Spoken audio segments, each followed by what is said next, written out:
பிள்ளையார் கோயில் கொழுக்கட்டை போல நீ கண்ணா ரெண்டும் வச்சிருக்க கழுத்துக்கு மேல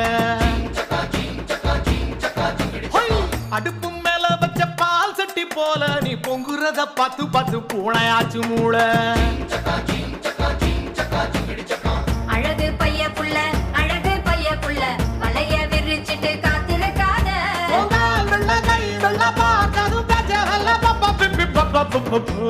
ஐயா பேச்சு மூச்சு இல்லாம கிடக்கான் எதுனா பார்த்து செய்ய வாயில்லா பூச்சின்னு பாவம் பார்த்தா போச்சு இவன் முத்த கத்தி வச்சு என்ன கீச்சிடுவான் கீச்சி ஒரே கண்ணால பாக்குற சாட்சி இது தப்பான பார்வை என் தாவணி சாட்சி